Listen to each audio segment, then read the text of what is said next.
नाना घाटगे। 3 महिन्यापूर्वी ह्या रस्त्याचं उद्घाटन झालेलं आहे। हा रस्ता हॉटमिक्स मंजूर झालेला आहे आणि याचं 3 महिन्याखाली उद्घाटन झालं आणि काम अंडरग्राऊंडवाल्यांनी सुरू पण केलेलं होतं। जे याचा रस्ता करायच्या अगोदर जे सेंटर चेंबर आणि हाऊस चेंबर राहिलेले होते ह्याचे, तर त्यासाठी जेव्हा काम करण्यास सुरुवात केली तेव्हा इथल्या सर्व नागरिकांनी आम्ही सगळ्यांनी मिळून त्यांना एक विनंती केली होती की बाबा आमचे घरं आता रस्त्याच्या खूप वरी आलेले आहेत आणि घरं खूप खाली गेलेले आहेत आणि रस्ता वरी आलेला आहे।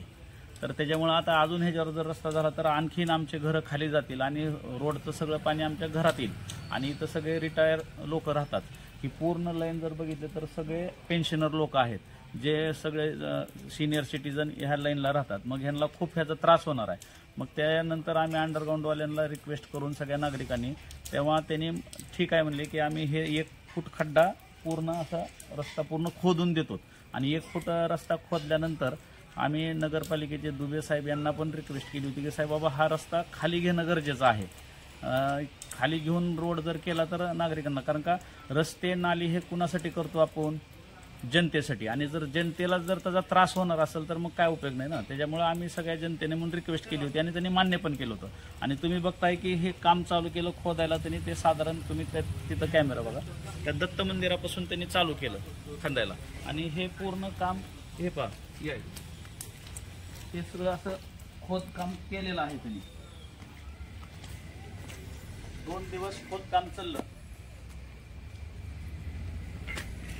2 दिवस खोदकाम त्यांनी केलं। 2 दिवसात खोदकाम चालू झालं आणि या 4-5 घरापर्यंत खोदकाम गेलं आणि त्याच्यानंतर ते 3ऱ्या दिवशी आलेच नाहीत कोणी काम करायला आणि त्या अंडरग्राऊंडवाल्यांना विचारलं तर ते काही सांगायला तयार नाहीत। मग आम्ही शेवटी नाईलाज झाला आमचा। मग बऱ्याचदा मी सांगितलं पण, नगरपालिकेला कळवलं पण की ठीक आहे तुम्हाला जर हे करायचं नसेल रोडचं काम आता सध्या, तर किमान तुम्ही आम्हाला कमीत कमी हे पहिलं जसं मुरुम टाकून प्लेन होतं रस्ता तसा तरी किमान करून द्या।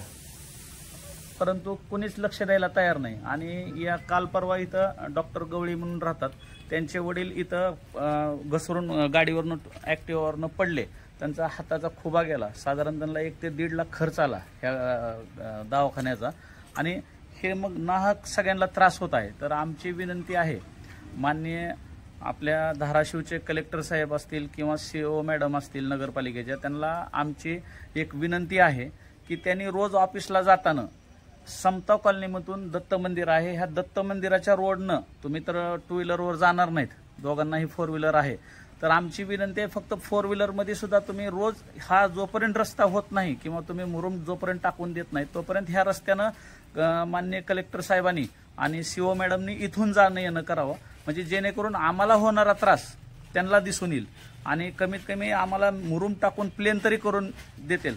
आता कारण कसं आहे, शेवटी आज जनतेचं प्रथम नागरिक म्हणून हे कलेक्टरचं कर्तव्य आहे। आमचे कुटुंबकर्ता म्हणून आम्ही त्यांच्याकडे बघतो, तर कुटुंबातल्या नागरिकांना जर, कुटुंबातल्या व्यक्तींना जर त्रास होत असेल तर आम्ही त्यांच्याकडेच गरानं करणार। मी मागच्या पण एका मीटिंगमध्ये कलेक्टर साहेबांना असंच बोललो होतो की बाबा तुम्ही कमीत कमी जिथं खड्डे तिथं प्रवास करा, होणारा त्रास तुम्हाला काय होते पहा।